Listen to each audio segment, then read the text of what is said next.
Franz H. Van Emeren.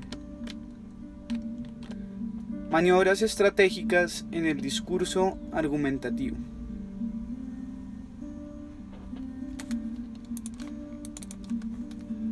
Capítulo 1. Análisis del discurso argumentativo. 1.1. El alcance de la razón en el discurso argumentativo.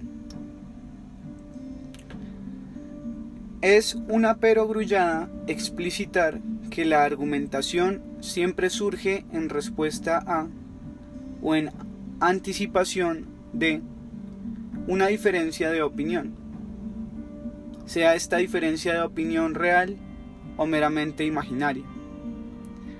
Cuando una persona defiende una postura, está defendiendo una opinión o un punto de vista que supuestamente no es compartido por el destinatario o por un tercero que quizás también esté asociado a ese destinatario.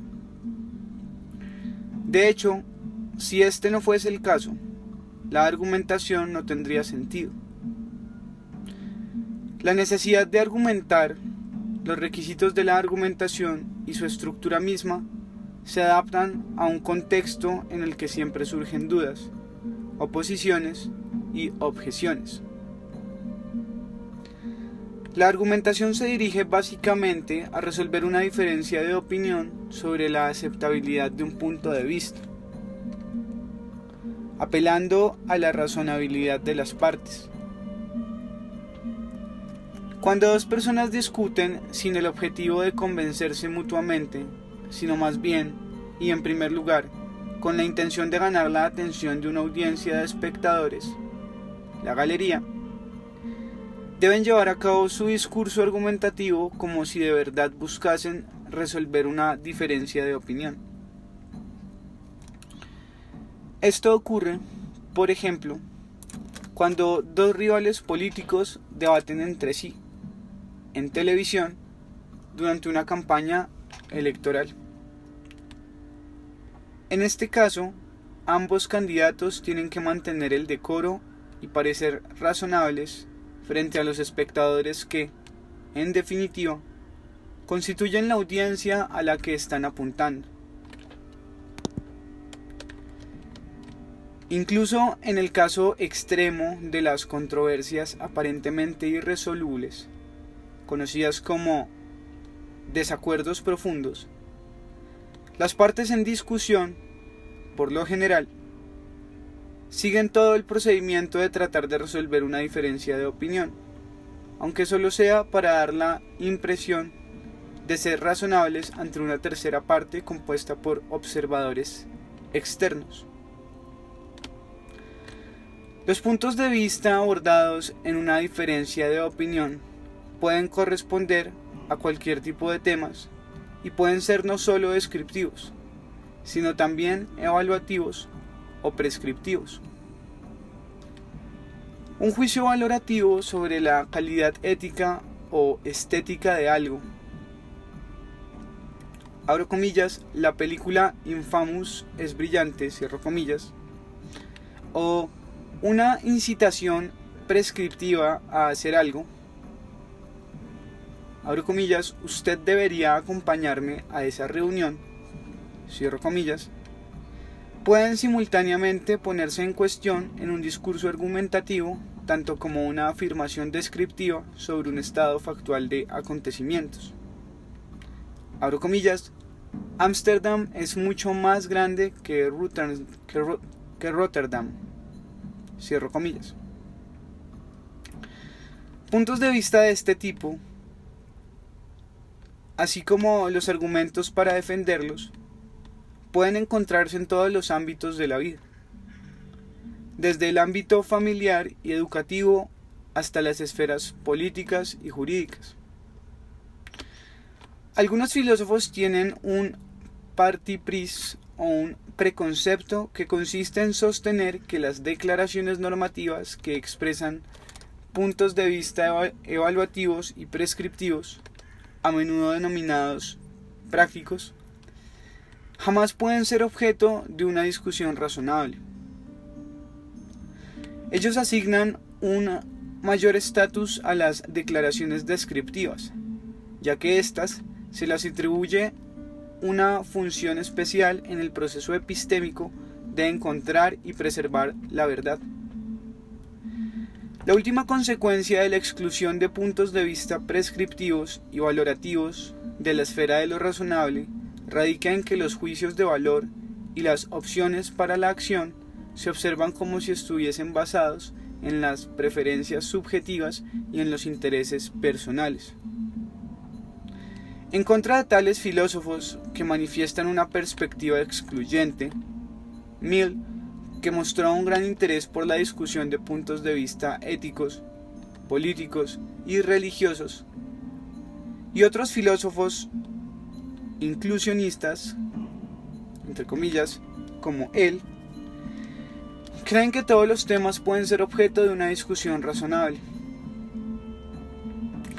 Estoy totalmente de acuerdo con ellos y no veo ninguna justificación para que, a priori, se pronuncien posiciones que impliquen una jerarquía de valor o un principio de acción inadecuado para una discusión razonable.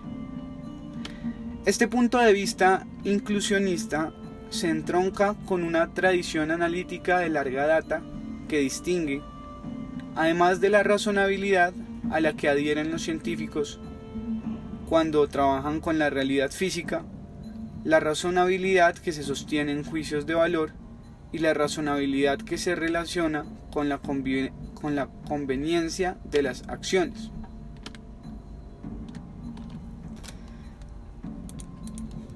En mi opinión, describir puntos de vista no solo es necesario, sino también altamente indeseable a la hora de limitar el alcance de la noción de razonabilidad, ya que, en ciertos dominios del discurso, tal limitación implicaría dar rienda suelta a quienes no están interesados en absoluto en mantener la razonabilidad. En esta política, por ejemplo, proporcionaría a los políticos una coartada para que se abstuviesen de explicar sus acciones y les ofrecería una oportunidad de inmunizar, entre comillas, sus puntos de vista de toda crítica al proclamarlos más allá de la discusión. En este punto, permítame desarrollar mis ideas sobre la discusión de puntos de vista en política, en particular en lo que atañe a los sistemas democráticos, ya que esta área es de vital interés para todos nosotros y, desde luego, no debe excluirse de la razonabilidad argumentativa.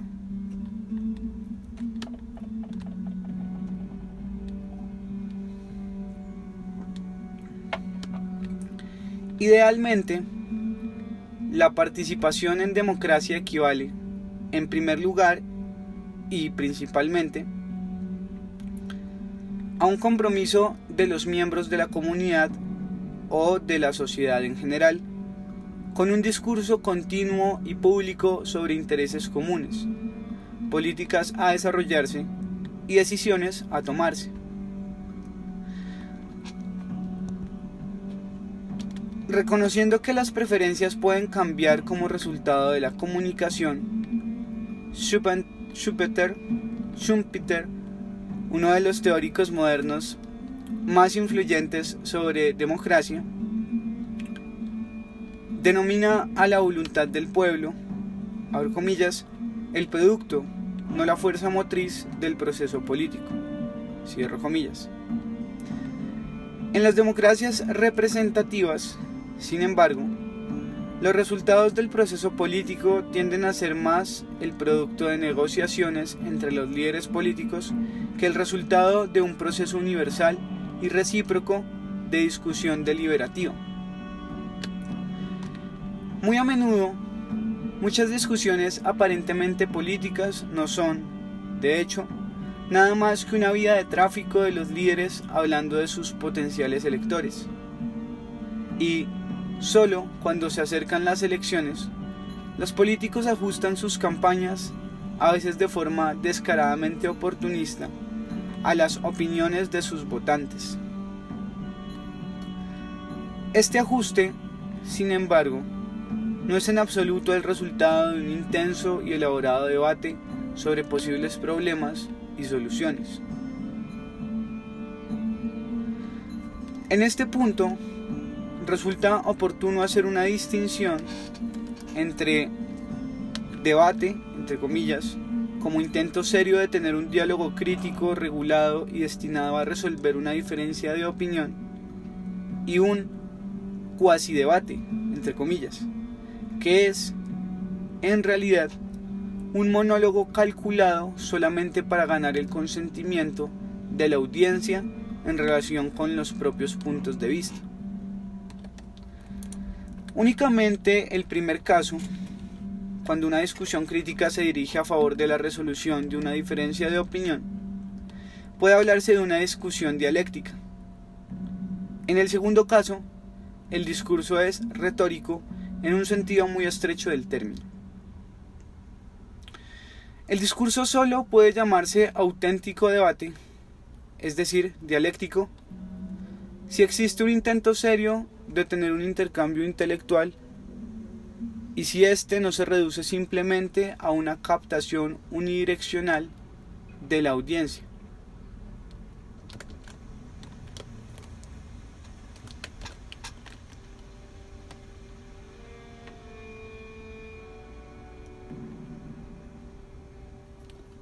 En una discusión que intenta cumplir, en la medida de lo posible, con el ideal normativo de resolver una diferencia de opinión, Van Emeren, Grutendorst, el protagonista de un punto de vista y el antagonista del mismo tratan de establecer un punto de vista común a través de un intercambio ordenado de movimientos argumentativos, siempre y cuando el protagonista del punto de vista sea capaz de soportar las críticas del antagonista. En el mejor de los casos, las democracias, como uno de los objetivos centrales, deberían promover tales discusiones críticas de puntos de vista. Solo si este es el caso, una participación estimulante en el discurso político puede mejorar la calidad de nuestras democracias. Si uno concibe la argumentación como algo que ocurre dentro de un discurso que supuestamente está destinado a convertirse en una discusión crítica, los movimientos argumentativos realizados en él se abordarán desde una perspectiva dialéctica. La argumentación se considera entonces como parte de un procedimiento reglamentado para probar el punto de vista en cuestión en relación con distintas reacciones críticas. El procedimiento de discusión dialéctica puede considerarse como la representación de un código de conductas para los participantes racionales que pretendan alcanzar sus metas argumentativas razonablemente. En el ámbito de la política, ese código de conducta indica cómo, en el discurso argumentativo, puede hacerse justicia, ya que la democracia es, en su quinta esencia, un sistema diseñado para lidiar con la incertidumbre y proveer una solución al problema de cómo este dominio de lo incierto puede manejarse de un modo razonable.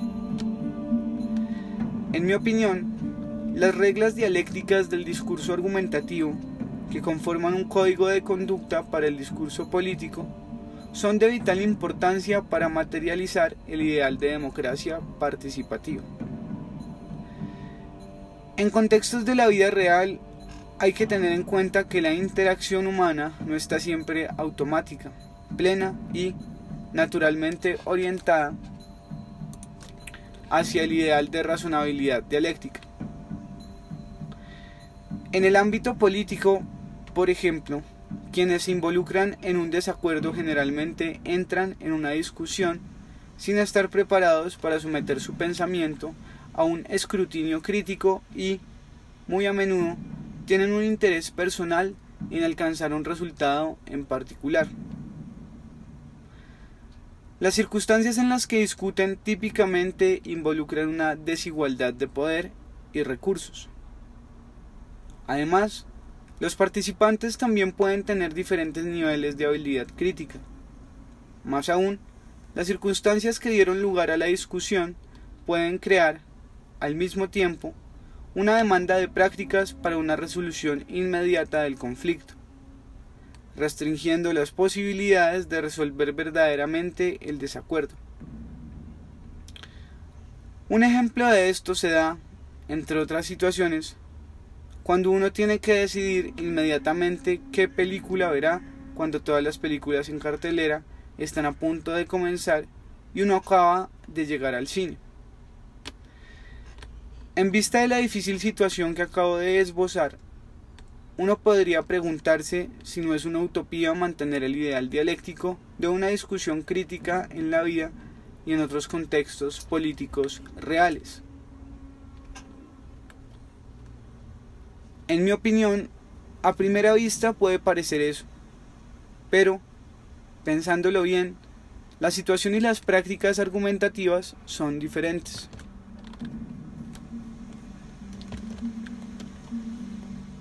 El ideal de una discusión crítica, por definición, no es la descripción de cualquier tipo de realidad, sino el establecimiento de una norma teórica que pueda utilizarse con fines heurísticos, analíticos y evaluativos.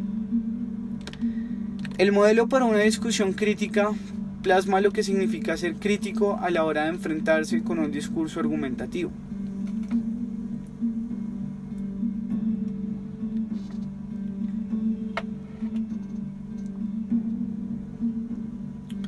Es un instrumento para hacer justicia a favor de los más vitales intereses intelectuales, culturales y sociales que puedan estar en juego en la práctica argumentativa.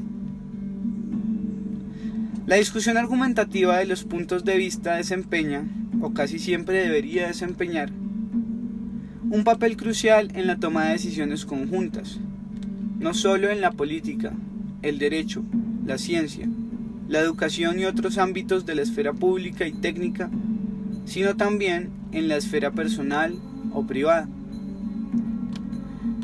Si esta forma de tomar decisiones se considera seria, la calidad de las discusiones ha de ser protegida en todos los intercambios argumentativos, sistemática y críticamente, aun cuando el discurso argumentativo no esté a la altura del ideal dialéctico.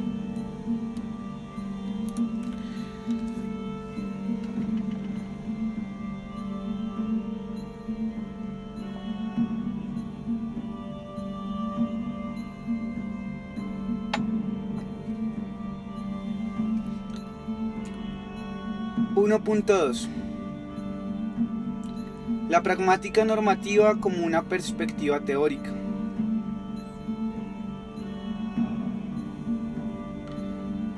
Los estudiosos de la argumentación frecuentemente están interesados en el estudio de la argumentación por su interés práctico en la mejora de la calidad de este tipo de discursos, donde sea que se los requiera. Con el objetivo de poder concretar esta ambición, los teóricos de la argumentación deben combinar una orientación empírica con una orientación crítica hacia el discurso argumentativo. A fin de dar contenido a esta desafiante combinación, debe llevarse a cabo un amplio programa de investigación para garantizar que el discurso argumentativo no solo se examina empíricamente, como una muestra de la comunicación verbal y la interacción, sino que también se mida críticamente con estándares normativos de razonabilidad. Si la pragmática se concibe como el estudio del lenguaje en su uso en la interacción y en la comunicación, como es costumbre entre los analistas del discurso, la necesidad de unir el ángulo empírico descriptivo y el ángulo crítico normativo de la investigación puede honrarse mediante la construcción del estudio de la argumentación como una rama de la pragmática normativa. En la pragmática normativa, tal como la entiendo, los estudiosos de la argumentación se ocupan de aclarar cómo la brecha entre la dimensión normativa y la dimensión descriptiva de la argumentación puede llegar a integrar sistemáticamente reflexiones críticas y empíricas. Los complejos problemas que están en juego en esta empresa solo pueden resolverse con la ayuda de un programa de investigación integral que conste de 5 componentes relacionados entre sí. Por un lado, el programa cuenta con un componente filosófico, en el que se desarrolla la razonabilidad, y un componente teórico, en el que se concibe, partiendo de este ideal de razonabilidad, un modelo para una argumentación aceptable. Por otro lado, el programa conlleva, además, un componente empírico, en el que la realidad argumentativa, tal como se encuentra en los intercambios argumentativos, se investiga tanto cualitativa como cuantitativamente. A continuación, el componente analítico, las dimensiones normativas y descriptivas del estudio del discurso argumentativo, se vinculan sistemáticamente entre sí. Por último, en el componente práctico, se identifican los problemas que ocurren en las prácticas argumentativas, más o menos institucionalizadas, y los métodos y diseños que se desarrollan para hacer frente a estos problemas de forma sistemática. Como es el caso, las concepciones sobre una argumentación razonable que desarrollaron los estudiosos de la argumentación, en lo que considero el componente filosófico de sus programas de investigación, difieren desde el principio, lo que conduce a que en el componente teórico surjan diferentes puntos de vista acerca de lo que se considera una argumentación aceptable. En el desarrollo del enfoque pragmadialéctico de la argumentación, que puede caracterizarse como una dialéctica del discurso, Rolf Grutendorst y yo estuvimos muy influidos por la dialéctica formal de Barth y Crabb, y también por una concepción crítica de la razonabilidad que reemplaza la autodestrucción justificacionista por un procedimiento de análisis crítico. Esta concepción crítica de la razonabilidad está asociada con el racionalismo crítico, popperiano, la filosofía de lo razonable, que afirma que, en definitiva, nada es una certeza y, por lo tanto, toma como principio rector la idea de probar críticamente los reclamos que se hacen a la aceptabilidad. Como ha destacado Albert, 1975, la concepción racionalista crítica de la razonabilidad abarca todo. Se refiere, como debería ser, a cualquier cuestión que pueda estar sometida a un debate regulado y abarca la discusión de puntos de vista descriptivos, así como también evaluativos y prescriptivos.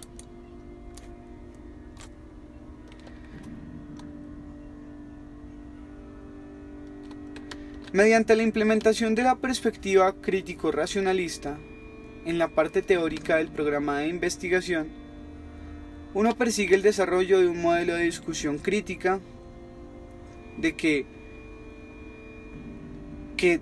dé cuerpo a la idea de resolver las diferencias de opinión sobre un asunto por medio de intercambios críticos regulados dialécticamente, en los que se ponga a prueba la aceptabilidad de los puntos de vista en cuestión. El resultado de la discusión entre el protagonista y el antagonista de un punto de vista depende solamente de la idoneidad de las respuestas del protagonista a las preguntas críticas del antagonista. La interacción sistemática que se lleva a cabo entre los actos de habla realizados por el protagonista para defender su punto de vista y los resultados por el antagonista para responder críticamente a la defensa del protagonista es característica de un procedimiento de resolución pragmadialéctico. Esta interacción sistemática solo puede llevar a una resolución razonable de la diferencia de opinión en cuestión si la discusión se realizó en conformidad con reglas adecuadas. Las reglas para la discusión crítica deben especificar a lo largo de las diferentes etapas de la discusión en qué casos la ejecución de determinados actos de habla contribuyen u obstaculizan la resolución de las diferencias de opinión sobre un asunto.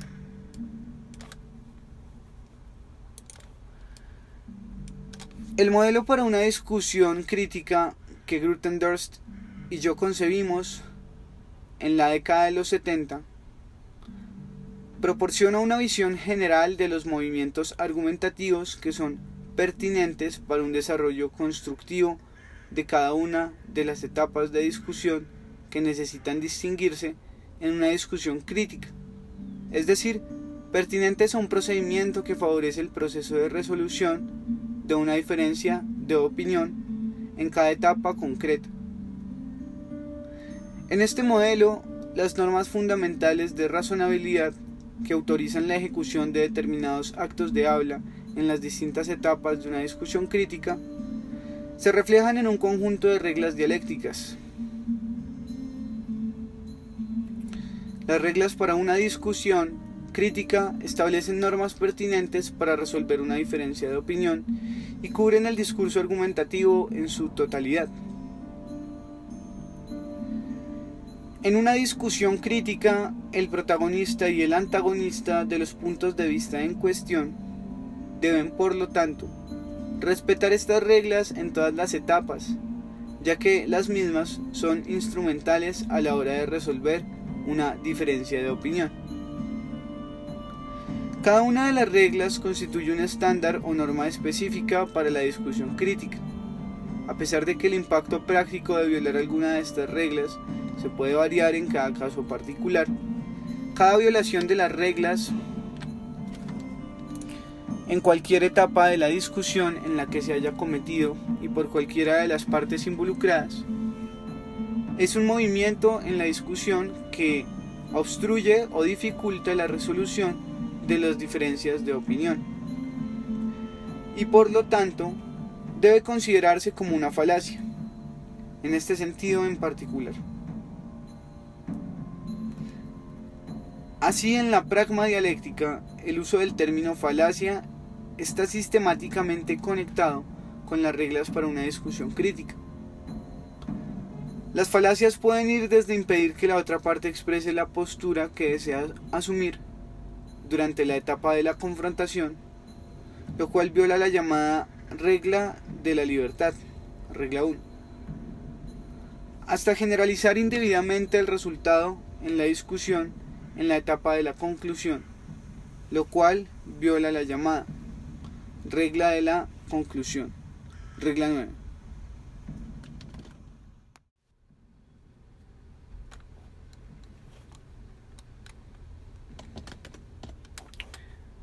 Otra de las 10 reglas que constituyen conjuntamente un código de conducta para conducir una discusión crítica es, por ejemplo, la regla del punto de vista, regla 3, que postula que los ataques a los puntos de vista no pueden referirse a un punto de vista que en realidad no ha sido presentado por la otra parte. Si se atribuye un punto de vista ficticio a la otra parte, se incurre en la falacia del hombre de paja, entre comillas. Una variante distinta de la falacia del hombre de paja se produce cuando se desvirtúa el punto de vista de la otra parte, ya sea tomando sus declaraciones fuera de contexto o simplificando en exceso, o exagerando lo que ésta dijo. 1.3. Reconstrucción del proceso de resolución de una diferencia de opinión. El componente fundamental del programa pragma dialéctico de investigación es el componente analítico, ya que éste integra las dimensiones normativas y descriptivas del estudio del discurso argumentativo. mediante la vinculación sistemática de los componentes teóricos y filosóficos con los componentes prácticos y empíricos. Cuando uno se centra en el componente analítico del estudio del discurso argumentativo, surge un problema terminológico que necesita ser aclarado, puesto que este se refiere a la diferencia entre análisis e interpretación. Aunque en el uso ordinario estas palabras parecen usualmente intercambiables y a menudo se utilizan indistintamente, es evidente que incluso en el lenguaje cotidiano existe una diferencia entre ellas. Dejar que un interlocutor sepa cómo uno ha analizado sus palabras no significa lo mismo que manifestarle de qué manera uno ha interpretado lo que él dijo. Contribuiré en esta discusión estipulando el significado de análisis como un término técnico, en contraposición al término interpretación. Dar una interpretación se refiere, en mi uso de este término, a cualquier asignación de sentido a una cierta parte del discurso o artefacto cultural de otro tipo. Una primera diferencia que me propongo establecer entre análisis e interpretación radica en que el análisis es más preciso o acotado, ya que se centra en determinados aspectos del discurso, mientras se abstrae de lo demás. Una segunda diferencia es que el análisis se realiza dentro de una perspectiva teórica determinada y, al definir esta perspectiva, se ubica dentro de los términos de un marco conceptual. Una tercera diferencia se deriva de la segunda y reside en el hecho de que el análisis está siempre bien delineado. Es un análisis lingüístico, un análisis histórico, un análisis psicológico, un análisis sociológico o, en este caso, un análisis argumental. Una cuarta y última diferencia que debe mencionarse es que el análisis tiene que considerarse como algo más profundo y preciso que una mera interpretación. Todo análisis debería justificarse en relación con el marco conceptual que define su perspectiva teórica, porque es esta la que determina el ángulo de análisis y, por lo tanto, debe apoyarse empíricamente en datos pertinentes y en la interacción comunicativa. El análisis que me ocupa aquí puede describirse como una reconstrucción pragmadialéctica, teóricamente motivada y empíricamente justificada de lo que ocurre en el discurso. Dependiendo de la perspectiva teórica que determine qué tipo de análisis se lleva a cabo y qué tipo de marco conceptual se utiliza en el análisis, un análisis siempre será un tipo específico de reconstrucción que pone de relieve elementos particulares y aspectos del discurso. Lo que se considera permanente en el discurso desde una perspectiva lo que se considera pertinente en el discurso desde una perspectiva puede parecer poco relevante o irrelevante, incluso desde otra perspectiva.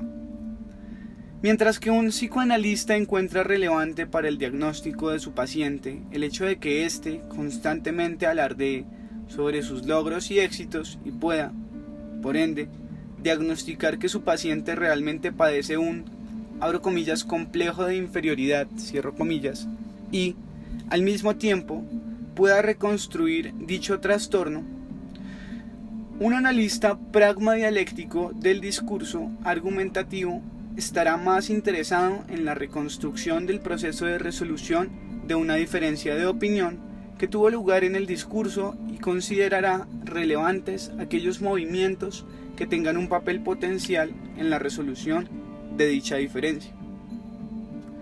Como en el caso del psicoanálisis, donde el modelo freudiano o algún otro constituye un punto de partida teórico, en el análisis pragmadialéctico, el modelo de una discusión crítica será el punto de partida teórico.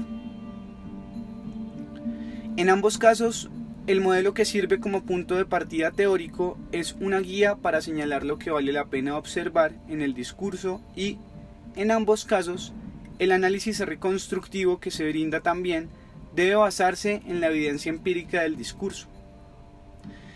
Al igual que el psicoanalista no puede concluir, después de la primera consulta, que su paciente adolece un, abro comillas, complejo de inferioridad, cierro comillas, ni decir, abro comillas, veo que este hombre padece un complejo de inferioridad, cierro comillas, pero sin embargo puede advertir la necesidad de establecer su diagnóstico a través de un proceso de investigación.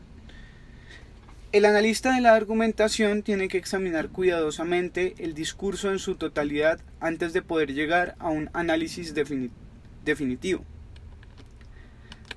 Analizar el discurso argumentativo pragmadialécticamente equivale a interpretar los distintos movimientos que se realizan de forma sistemática en el discurso desde la perspectiva teórica de una discusión crítica, explotando en el proceso los instrumentos conceptuales necesarios para implementar esta perspectiva y hacer uso de las convenciones terminológicas que ésta conlleva.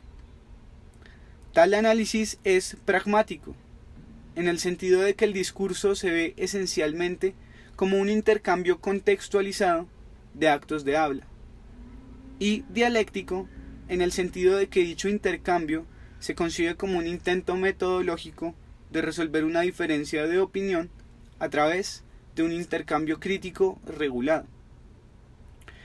El modelo de una discusión crítica constituye una valiosa herramienta para el análisis del discurso argumentativo, ya que posee una función heurística que permite señalar cuáles son los actos de habla que necesitan tener en cuenta en el análisis. El modelo indica, a través de estos actos de habla, que los movimientos argumentativos, que prototípicamente se transmiten como, abro comillas, analíticamente relevantes, cierro comillas, son pertinentes al proceso de resolución de un conflicto. Si reconocemos que estos actos de habla también pueden realizarse implícita o indirectamente en el discurso. Las 4 etapas que se distinguen analíticamente en el modelo de una discusión crítica corresponden a las distintas fases por las que debe atravesar cualquier discurso argumentativo, aunque no necesariamente de forma explícita, a fin de resolver una diferencia de opinión sobre un asunto. En primer lugar, sin una confrontación de puntos de vista, no hay ocasión para tener una discusión crítica. En el discurso argumentativo real, la etapa de la confrontación se manifiesta en aquellas partes del discurso donde resulta evidente que existe un punto de vista que se enfrenta real o potencialmente con la duda o la contradicción, de modo que surge un posible desacuerdo. En segundo lugar, la etapa de la apertura se manifiesta en aquellas partes del discurso donde las personas involucradas en la discusión se comprometen a actuar como protagonistas o antagonistas y a explorar si existe un terreno común suficiente que posibilite el desarrollo de esa discusión crítica. Sin una apertura, sin la oportunidad de intercambiar puntos de vista, no tiene sentido llevar a cabo una discusión crítica. En tercer lugar, las partes pasan por la etapa de la argumentación. En aquellas partes del discurso en las que una de las partes propone una argumentación con el objetivo de aclarar las dudas de la parte contraria, y en las que la otra parte continúa siendo crítica hasta que realmente se convence. Sin el desarrollo de una argumentación en respuesta a las críticas de un antagonista, no tiene lugar ninguna discusión crítica y prevalece la diferencia de opinión. Por último, sin una etapa de conclusión, en la que las partes lleguen a una conclusión sobre el resultado de sus intentos de resolver las diferencias de opinión, no puede decirse que haya habido una verdadera discusión crítica. Sin embargo, lógicamente, dicha conclusión de una discusión crítica no impide que las mismas partes se embarquen en otras discusiones.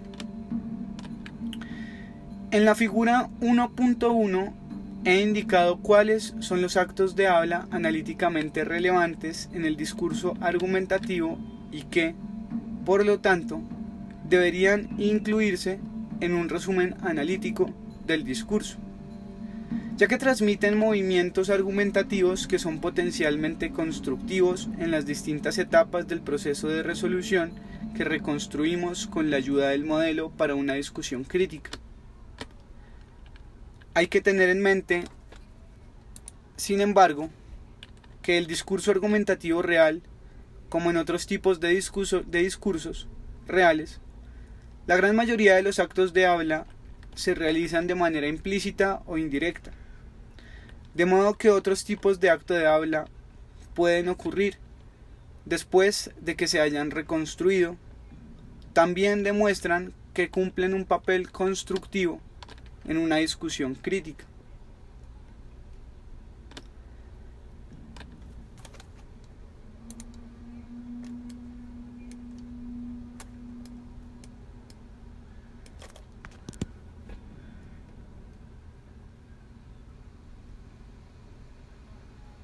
Figura 1.1. Cuadro de la distribución de los actos del habla que desempeñan un papel constitutivo fundamental en la resolución de una diferencia de opinión.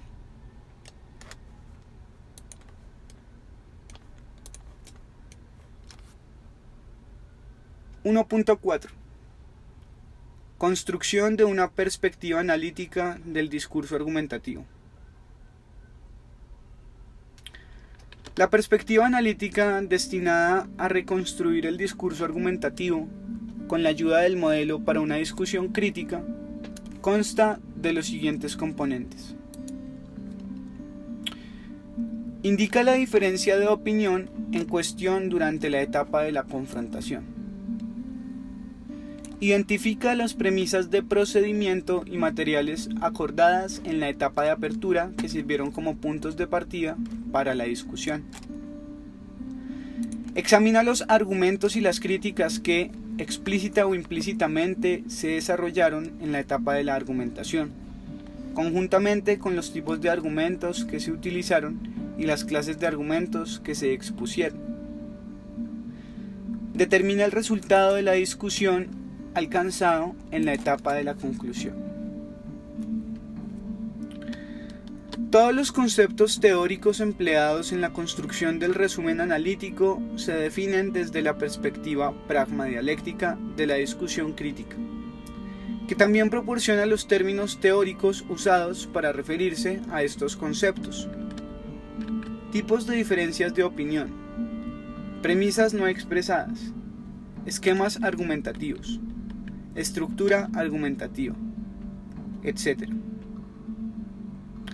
En la identificación de las premisas no expresadas, por ejemplo, se realiza la primera distinción entre el mínimo lógico o condicional asociado, que cubre el razonamiento involucrado en el argumento respectivo, y el óptimo pragmático, que involucra la especificación o generalización contextualizadas de las premisas que representan el mínimo lógico justificado por consideraciones pragmáticas. Al analizar los esquemas argumentativos que se utilizan, se determina así, en relación al tipo de preguntas críticas que el argumentador postula, este establece una relación causal, una relación sintomática o una relación comparativa entre la razón que él propone y el punto de vista que está defendiendo. Al analizar la estructura argumentativa, dependiendo de cómo los argumentos que apoyan un punto de vista se relacionan entre sí, se distinguen estructuras múltiples de coordinación y de subordinación. Los componentes de una visión analítica son pertinentes a la hora de juzgar la validez de un discurso argumentativo. Si no se distingue con exactitud cuál es la diferencia de opinión que subyace en el discurso, no habrá forma de saber si la diferencia se resolvió a través del discurso. Si no se aclara con precisión qué proposiciones adoptaron las partes en la diferencia de opinión, será imposible saber en favor de quién ha terminado el debate. Si no se toman en cuenta las premisas implícitas o indirectas, los argumentos más importantes corren el riesgo de ser pasados por alto, de modo que la evaluación se torna inadecuada. Si el esquema argumentativo empleado en la defensa de un punto de vista y de los subpuntos de vista no puede reconocerse, no puede determinarse si los vínculos entre las razones individuales y los puntos de vista resisten los tipos de críticas específicas que ellos mismos encubiertamente han anticipado. Si la estructura de la argumentación avanza en favor de un punto de vista, no se puso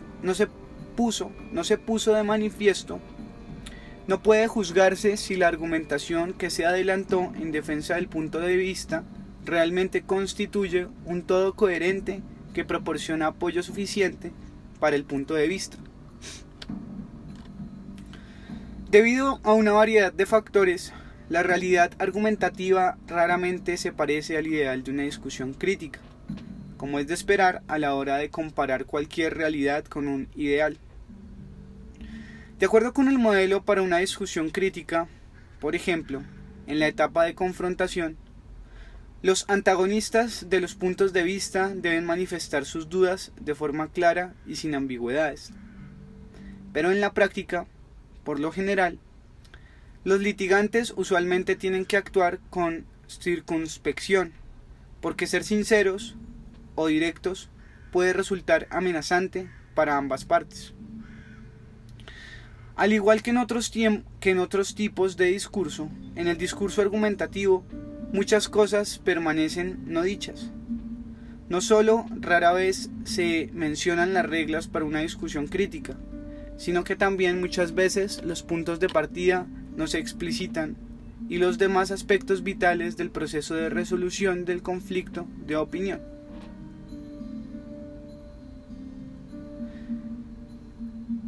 Así como sus resultados.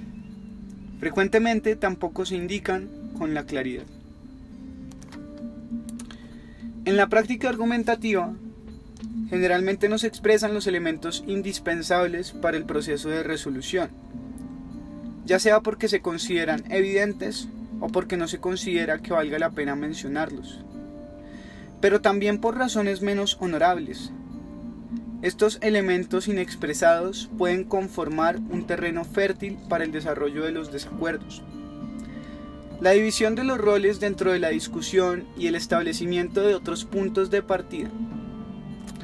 También pueden tornarse confusas la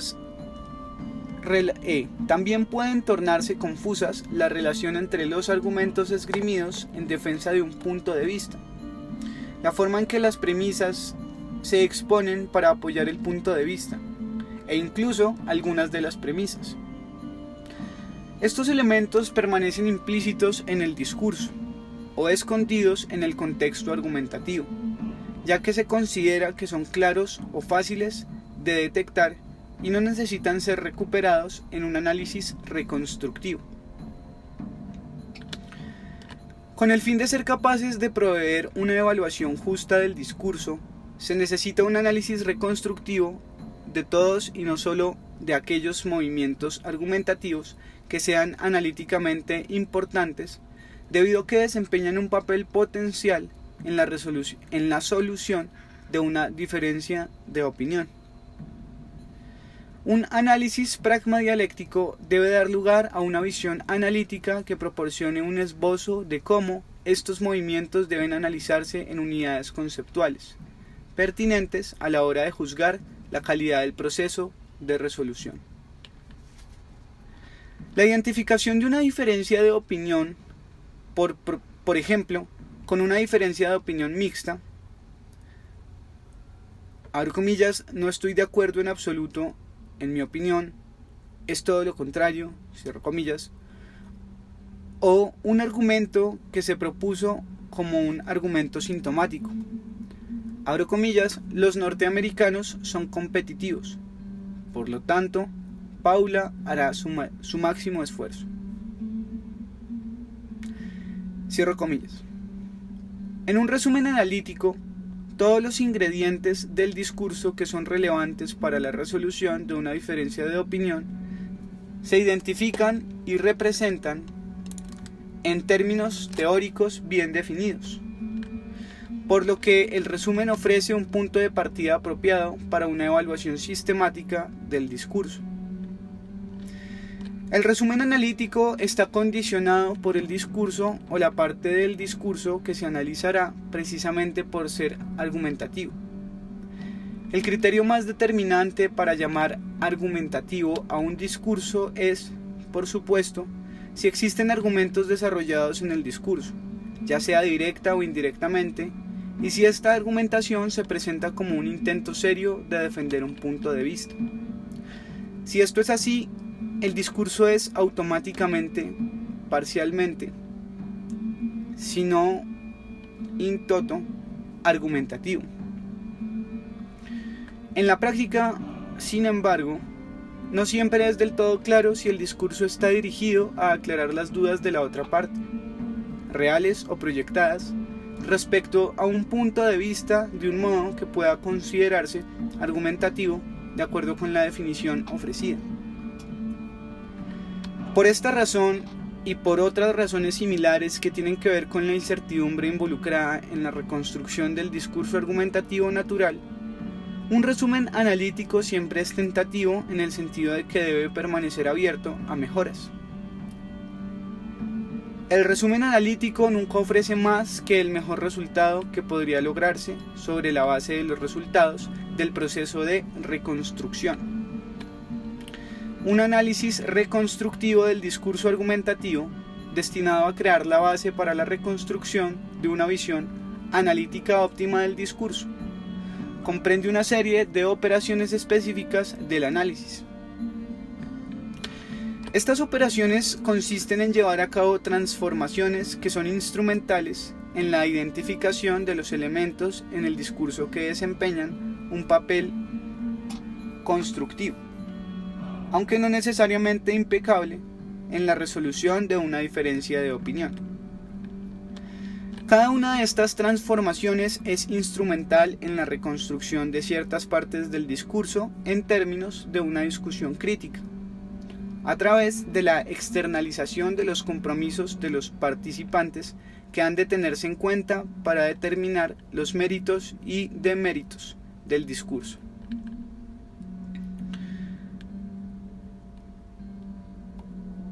Capítulo 4. Debido a estas transformaciones, la reconstrucción puede diferir en varios aspectos del discurso argumentativo.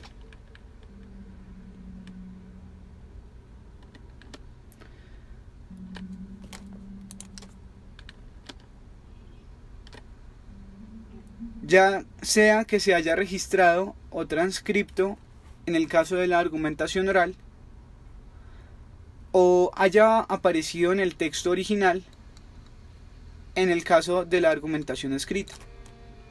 Porque en el discurso argumentativo muchos tipos de actos de habla se realizan implícita o indirectamente, y un papel constructivo en el desarrollo de una discusión crítica puede ser cumplido por un gran número de actos de habla que aparecen de modo literal, aunque no pertenezcan a las categorías de los actos de habla incluidos en el modelo para una discusión crítica.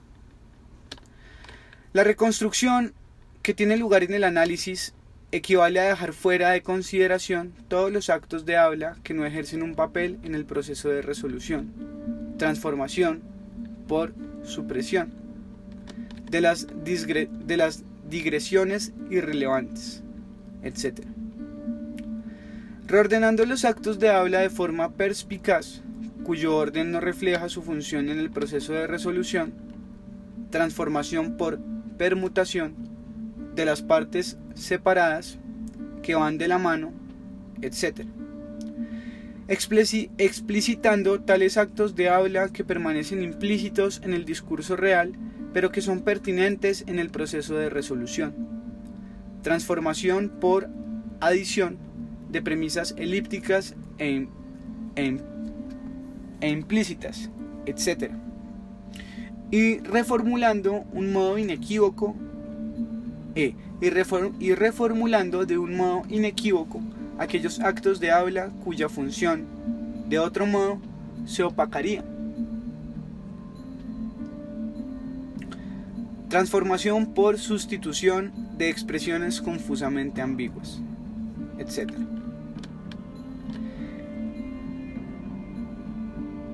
En el análisis del discurso argumentativo, la reconstrucción de las transformaciones se lleva a cabo mediante un proceso cíclico, volviendo atrás, cuando sea apropiado, a las partes del discurso que habían sido tratadas, lo que conlleva a la realización de nuevas transformaciones tantas veces como sea necesario a fin de alcanzar un resumen analítico óptimo.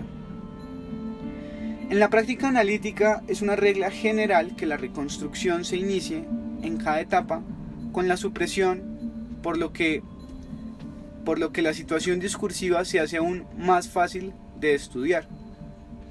Luego se pasa a la permutación, para que sea más claro en qué medida las sucesivas etapas del proceso de resolución se representan en el discurso. Se continúa con la adición, de modo que se ofrece una imagen más completa de los elementos fundamentales para el proceso de resolución, y se termina con la sustitución, de manera que los distintos pasos realizados en el proceso de resolución se reconozcan más fácilmente. Sin embargo, cualquier otra forma de transitar el proceso de reconstrucción será igualmente válida, si, por una razón u otra, ésta se adapta mejor a los analistas. Al analizar el discurso argumentativo, a menudo sucede que las varias transformaciones de reconstrucción deben llevarse a cabo simultáneamente. En la reconstrucción de actos de habla no asertivos que sirven como un punto de partida indirecto, por ejemplo, necesitan llevarse a cabo tanto la transformación por sustitución como la transformación por adición. Una directiva, por ejemplo, que sirve como un punto de vista, primero debe ser reconstruida como una aserción, a través de la transformación por sustitución, y entonces esta aserción debe ser explícitamente designada como poseedora de una función comunicativa para que un punto de vista por medio de una transformación por adición para un punto de vista por medio de una transformación por adición. De los tres tipos de puntos de vista distinguidos en la sección 1.1, solo los puntos de vista descriptivos, que tienen un resabio epistémico, pero a menudo reivindican la aceptabilidad más que la verdad, se caracterizan por expresarse de forma asertiva. Las mujeres holandesas son las más altas del mundo, entre comillas, aunque también pueden transmitirse indirectamente por otros tipos de actos de habla. Perspectivas normativas, como las expresadas en puntos de vista evaluativos, se transmiten tal vez más característicamente de forma indirecta mediante actos de habla expresivos. Abro comillas, ¡qué maravillosa vista! Cierro comillas. Pero también pueden ser expresadas indirectamente por medios asertivos. Abro comillas, esto es una mala copia, cierro comillas. O indirectamente por actos de habla compromisorios. Abro comillas, usted debe probar este vino eslovaco porque es delicioso, cierro comillas. O incluso declarativos. Abro comillas, yo llamo a esto un mal comportamiento, cierro comillas. Los puntos de vista prescriptivos, que tienen un carácter práctico, se expresan característicamente por medio de actos de habla directivos. Abro comillas, vete a casa ahora, cierro comillas. Aunque, de nuevo, esto no es de ningún modo exclusivo. Abro comillas, es hora de volver a casa, cierro comillas. Para hacer justicia al hecho de que todos estos actos de habla funcionan, dentro de un contexto interactivo y comunicativo particular, como puntos de vista, ya sea directa o indirectamente, todos ellos están reconstruidos en un análisis pragmadialéctico como asertivos. Dado que la necesidad de aceptabilidad involucrada en la defensa de un punto de vista, de cualquier tipo de punto de vista, se reconoce explícitamente en el análisis y puede tomarse debidamente en cuenta en la evaluación.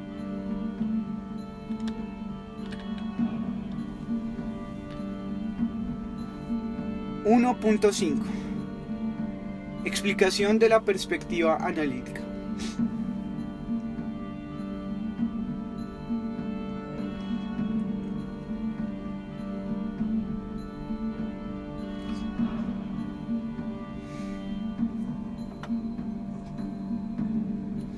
En Reconstructing Argumentative Discourse, Grotendorst, Jackson, Jacobs y yo enfatizamos en el hecho de que es crucial que las reconstrucciones propuestas en un análisis pragmadialéctico estén realmente justificadas. Las transformaciones realizadas, que van más allá de una lectura ingenua del discurso, deben ser fieles a los compromisos que pueden atribuirse a los buenos fundamentos del orador o del escritor en cuestión. Solo cuando este es el caso, la reconstrucción puede resultar en una perspectiva analítica que constituya una base sólida para llevar a cabo una evaluación que determinará de manera justa qué falacias, si las hubiese, se cometieron en el discurso.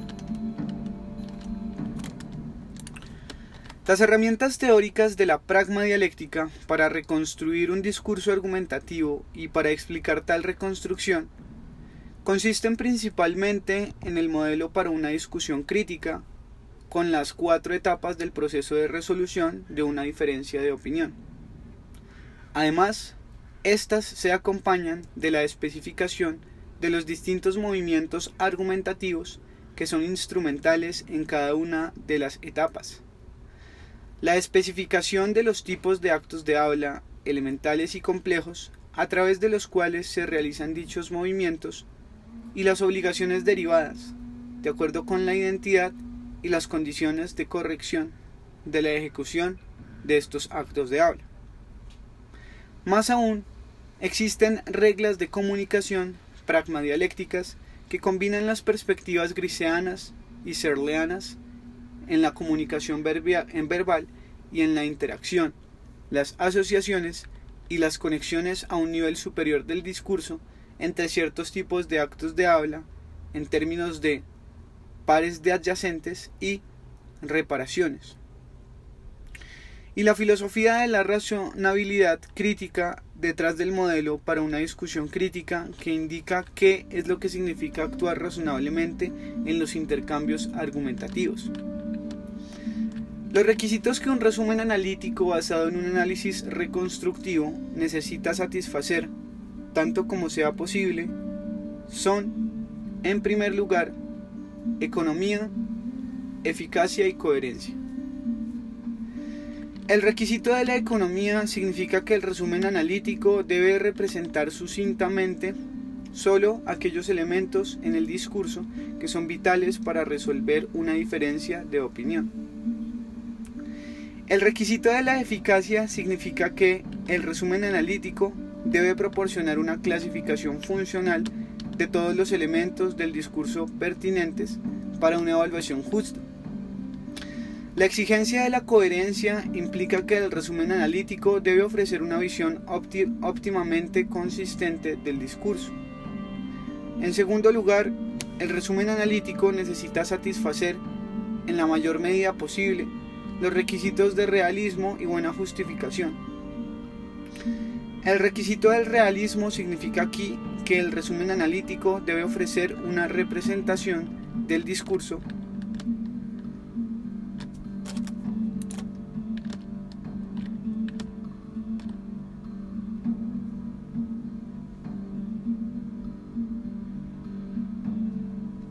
El requisito del realismo significa aquí que el resumen analítico debe ofrecer una representación del discurso que sea lo más plausible y creíble.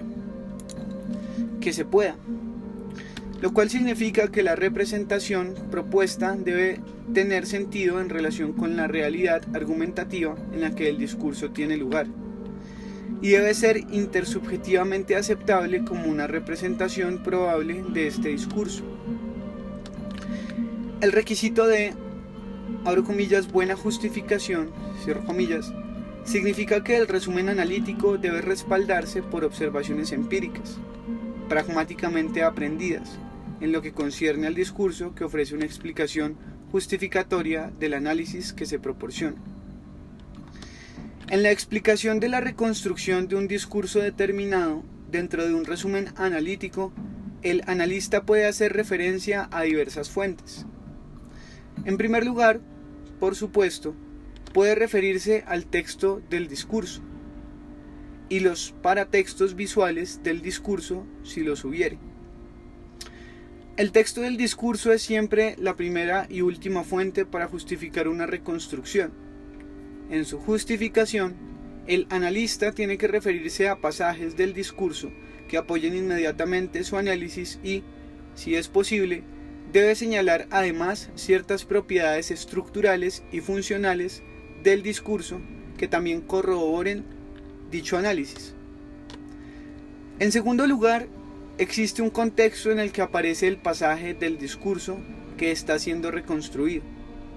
En lo que respecta al contexto, la fuente de justificación del analista puede ser el microcontexto, que está constituido por las partes del texto inmediatamente anteriores o posteriores al fragmento del discurso que se reconstruirá.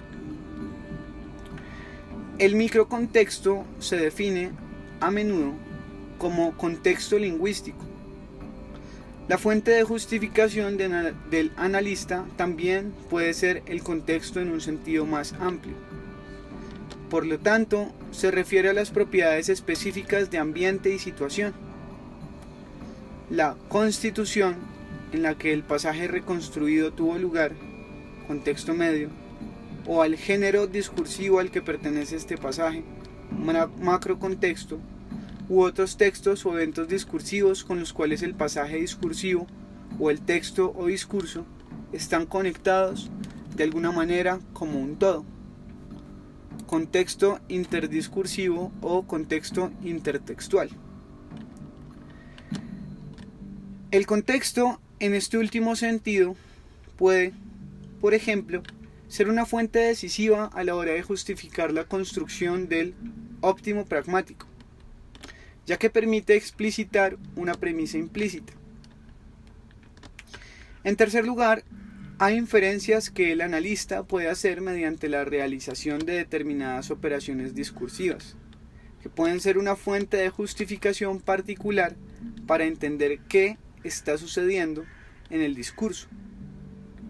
Además de las referencias del analista a las operaciones discursivas, que implican externalizar la reconstrucción de un proceso de razonamiento lógico en el cual él señale ciertas presuposiciones o implicaciones de lo que se dijo en el discurso.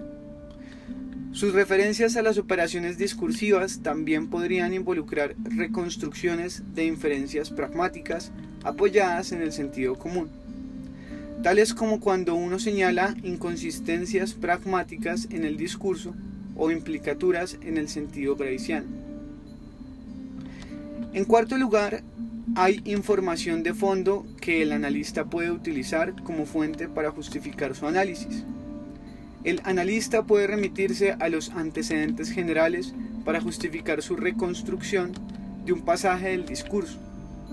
Además, el analista debe remitirse al conocimiento de las reglas generales y las regulaciones que, en determinadas sociedades, resultan pertinentes a la hora de arribar a un entendimiento del determinado pasaje.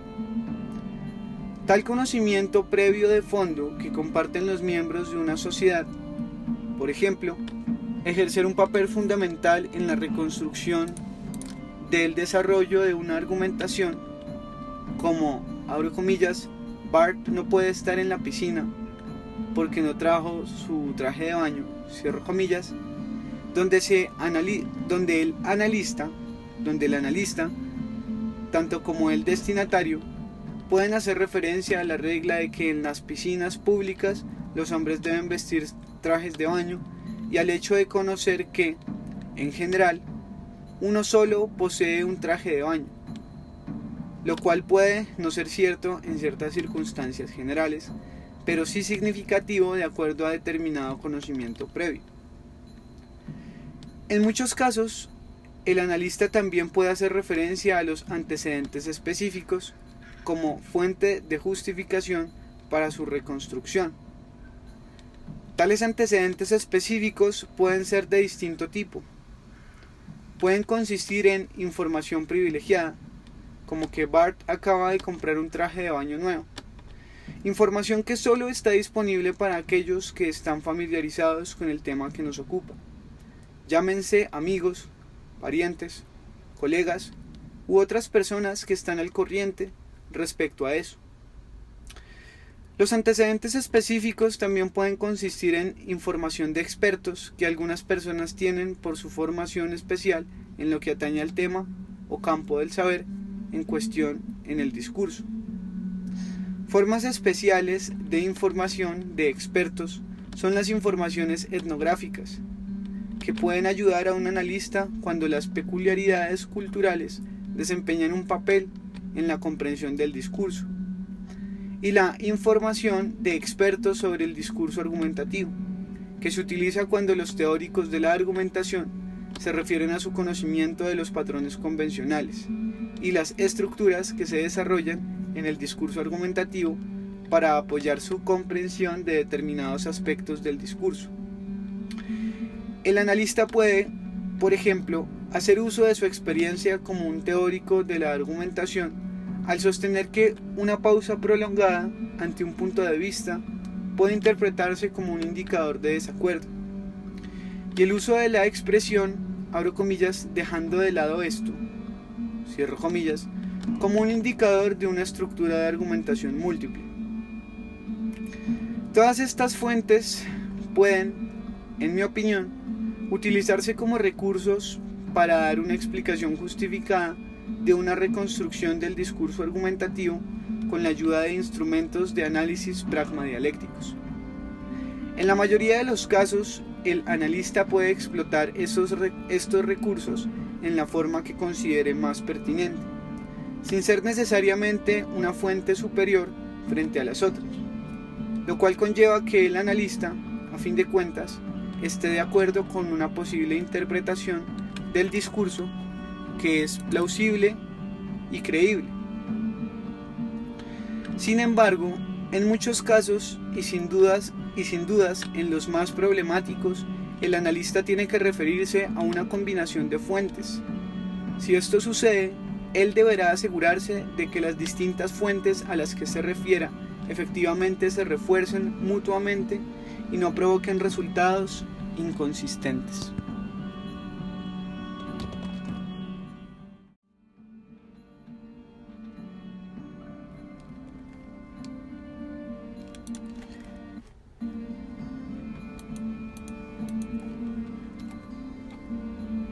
(1.6) Obtención de un mejor control de la realidad argumentativa.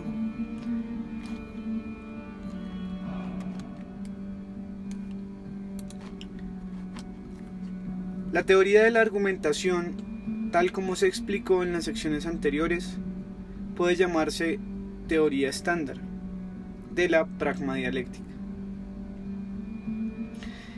Esta teoría está destinada a permitir al analista del discurso argumentativo hacer una reconstrucción del discurso que resulte en un resumen analítico de todos los elementos pertinentes para una evaluación crítica. Las herramientas teóricas desarrolladas para este fin proporcionan al analista todos los medios necesarios para construir un resumen analítico del discurso y para explicar este resumen utilizando los recursos disponibles. Con el fin de mostrar de qué modo la teoría estándar de la pragmadialéctica, como método de análisis del discurso argumentativo, todavía no es del todo adecuada, presentaré una reconstrucción del discurso que demuestre que, en algunos casos, hay mucho más en juego en la realidad argumentativa que escapa al método pragmadialéctico estándar aquí desarrollado. Debido a que el discurso argumentativo centrado en puntos de vista normativos,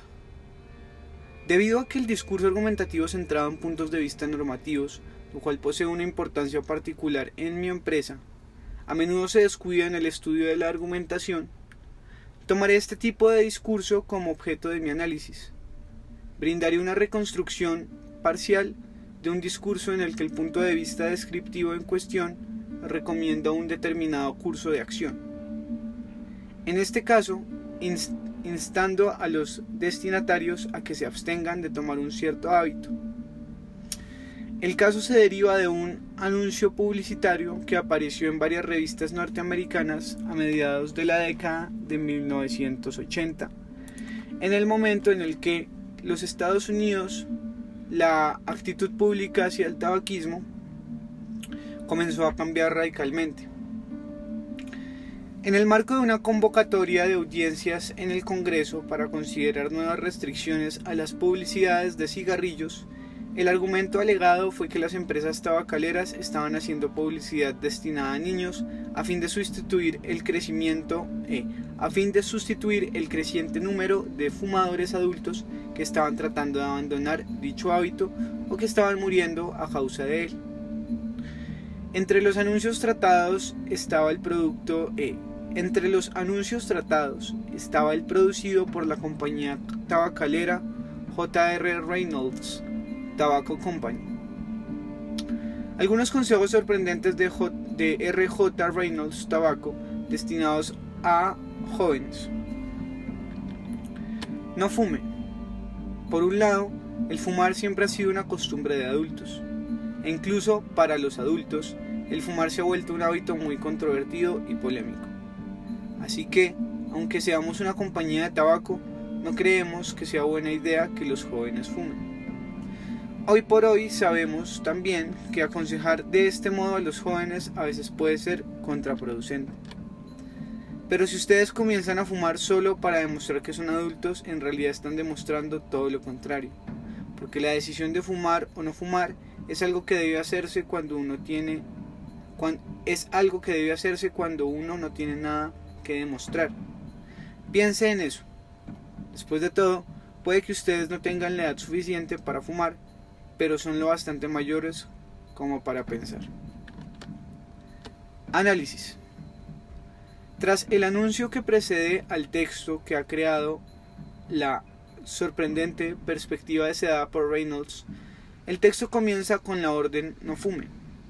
Esta orden inicia la etapa de la confrontación al expresar, a través de un consejo, el punto de vista normativo que radica en afirmar que la gente joven no debe fumar, lo cual, visto dialécticamente, el protagonista Reynolds espera sea defendido en contra del antagonista que, en este caso, está conformado por los jóvenes, a los cuales se dirige esta publicidad.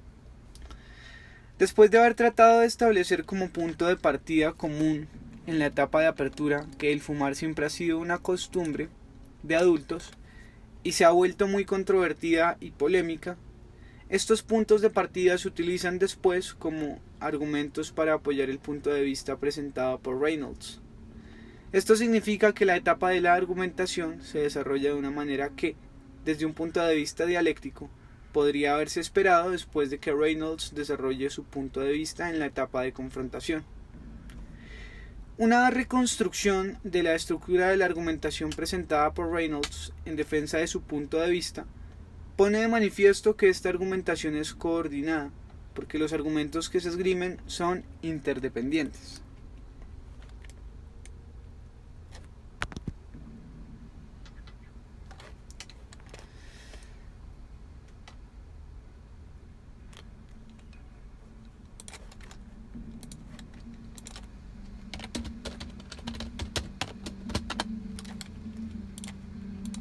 Aunque hay más para decir sobre los argumentos que se utilizan, sobre los esquemas argumentativos que se emplean y sobre otros varios aspectos del discurso, dejo el análisis en este punto. ya que esta reconstrucción parcial debe ser suficiente para dejar en claro en qué sentido un análisis reconstructivo sobre la base de la teoría pragmadialéctica estándar sigue siendo poco eficaz. En la publicidad de Reynolds hay más elementos en cuestión que son pertinentes en una evaluación de este fragmento de discurso argumentativo y que mi análisis no proporciona. A pesar de que Reynolds reconoce, como ellos explícitamente lo postulan, que los jóvenes usualmente no se sienten inclinados a aceptar estos consejos sobremanera paternalistas que ellos están brindando, la compañía expresa estos consejos directamente y de la forma más contundente posible y, por ende, corre el riesgo de que, precisamente, a causa de cómo presentan estos consejos, los mismos sean resistidos por los jóvenes. Está totalmente claro también que existe algo inusual en los argumentos presentados por Reynolds. Ellos dejan conspicuamente sin mencionar los clásicos argumentos de que el cigarrillo puede convertirse en una adicción y causar cáncer, que son mucho más evidentes y fuertes que los argumentos que de hecho ellos esgrimen. Además, la redacción de los argumentos también se efectuó de una manera extraña, que fumar es un, abro comillas, hábito controvertido y polémico, cierro comillas, como afirma Reynolds, implica que hay razones válidas para no fumar, pero también que hay razones válidas para que otros fumen. En otras palabras, ellos establecen que las opiniones sobre este asunto están literalmente divididas. Paradójicamente, está claro desde el principio que los argumentos que desarrolla Reynolds no serán de interés para los jóvenes. Es más que dudoso, por lo menos, que consideraciones etéreas y meras convenciones serán razones decisivas para que los jóvenes decidan no fumar. Es mucho más probable que, al hacer hincapié en el presupuesto convencional de que el tabaquismo es el privilegio de los adultos, esto daría un motivo al joven promedio para querer participar de ese privilegio. Y que el tabaquismo se haya convertido en un hábito controvertido o polémico hará que el cigarrillo sea aún más interesante para los jóvenes. Debido a que Reynolds debe haber sabido que era probable que la forma en que diseñaron su anuncio publicitario tuviera el efecto negativo que acabo de describir, parece plausible que en este anuncio ellos, de hecho, hayan querido lograr una argumentación contraproducente, aunque una evaluación final del discurso es, por supuesto, posible solo después del análisis completo que he brindado. Sin embargo, me atrevo a afirmar que las observaciones que hice al comentar la forma en la que el discurso debería ser analizado de acuerdo con los estándares pragmadialécticos nos permiten llegar a la conclusión de que algo pertinente está ausente de este análisis, porque, en un sentido fundamental, se pierde el foco.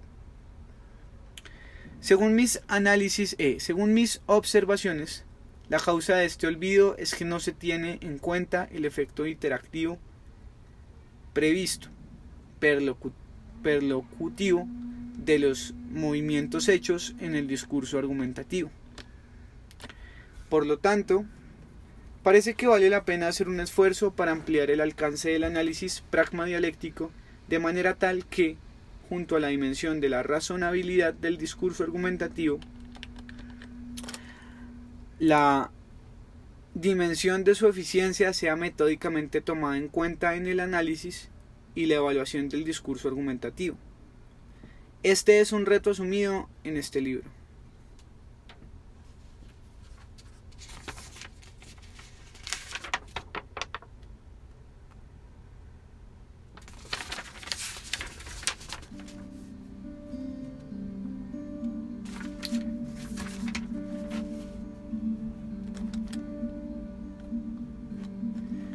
.7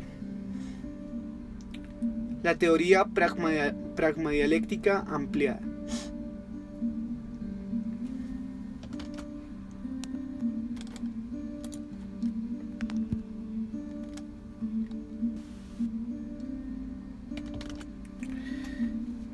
Strategic Main Bearing in Argumentative Discourse,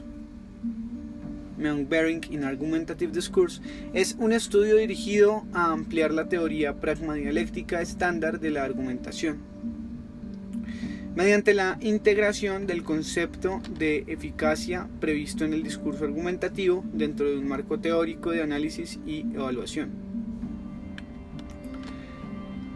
Una teoría amplia debe ofrecer una perspectiva teórica del discurso argumentativo que posibilite la reconstrucción sistemática de tal discurso y que, a su vez, tenga en cuenta no solo los modos en los que la razonabilidad dialéctica se mantiene o no en el discurso, como lo hace actualmente la teoría pragmadialéctica estándar, sino que también debería tener en cuenta los modos en los que se ejecutan los intentos de efectividad en el discurso y cómo estos podrían explicarse. Con el fin de exponer tal perspectiva teórica, en el capítulo 2 analizaré en primer lugar los conceptos de razonabilidad y eficacia, y la forma en la que estos se relacionan entre sí. A partir de ahí, introduciré la noción de maniobra estratégica, que posibilitará integrar sistemáticamente las reflexiones concernientes a la efectividad, a la que apunta todo discurso argumentativo, dentro del marco de la teoría pragmadialéctica de análisis y evaluación. En el capítulo 3 exploro perspectivas teóricas sobre razonabilidad desarrolladas desde aproximaciones dialécticas clásicas y modernas, y también cómo puede entenderse la noción de razonabilidad desde aproximaciones retóricas clásicas y modernas. Este cotejo está acompañado de una investigación sobre las relaciones entre retórica y dialéctica. Habiendo establecido de esta manera una base teórica para una teoría amplia de la pragmadialéctica, presentaré en los próximos capítulos una serie de conceptos teóricos esenciales en el desarrollo de las herramientas analíticas necesarias para afinar la reconstrucción del discurso argumentativo. Dichos conceptos fortalecen la explicación justificativa del análisis y ajustan la evaluación del discurso de manera más sistemática a la variedad funcional de las prácticas argumentativas que caracterizan la realidad argumentativa. En el capítulo 4 realizo una distinción analítica entre tres aspectos inseparables de las maniobras estratégicas y discuto algunas contribuciones teóricas relevantes realizadas por otros autores para el análisis de cada uno de estos aspectos. En el capítulo 5 intento contextualizar las maniobras estratégicas en diversos tipos de prácticas comunicativas convencionales. Además, distingo entre tipos instrumentales de actividades comunicativas en diferentes dominios comunicativos más o menos institucionalizados. A continuación pongo en claro de qué manera, en el discurso argumentativo, la actividad comunicativa impone ciertos tipos de condicionamientos institucionales a las maniobras estratégicas. En el capítulo 6 está dedicado al problema de determinar la función estratégica de los movimientos argumentativos hechos en el discurso argumentativo, ofreciendo herramientas de la teoría pragmadialéctica para lidiar con algunos de los parámetros más cruciales. En el capítulo 7, las falacias cometidas en el discurso argumentativo se caracterizan como descarrilamientos de las maniobras estratégicas. Se explica cómo esta caracterización se refiere a la visión pragmadialéctica de las falacias como violaciones a una discusión crítica, idea desarrollada en respuesta al desafío propuesto en la crítica de Hamblin al llamado, desde la lógica, tratamiento estándar de las falacias, y cómo esta proporciona una visión más clara del carácter engañoso de las falacias, un tema que anteriormente había sido ignorado. Al conectar el tratamiento de las falacias con las precondiciones convencionales para que prevalezcan las maniobras estratégicas en los tipos de actividades comunicativas particulares, Realiza una distinción entre criterios independientes del contexto, que se derivan directamente de las normas involucradas en las reglas para una discusión crítica, y los criterios dependientes del contexto, que permiten juzgar las falacias que están al servicio de las necesidades particulares de determinados tipos de actividades comunicativas. El capítulo 8 está dedicado a la discusión de las maniobras estratégicas con cargas de la prueba desde la perspectiva desarrollada en este estudio. El capítulo 9 se centra en las maniobras estratégicas que se producen en respuesta a la inconsistencia y las presuntas falacias, engaños. También se presta especial atención al problema de encauzar el descarrilamiento de las maniobras estratégicas. En conclusión, en el capítulo 10 establezco una agenda para futuras investigaciones sobre maniobras estratégicas, teniendo en cuenta cada componente del programa de investigación Pragma Dialéctico.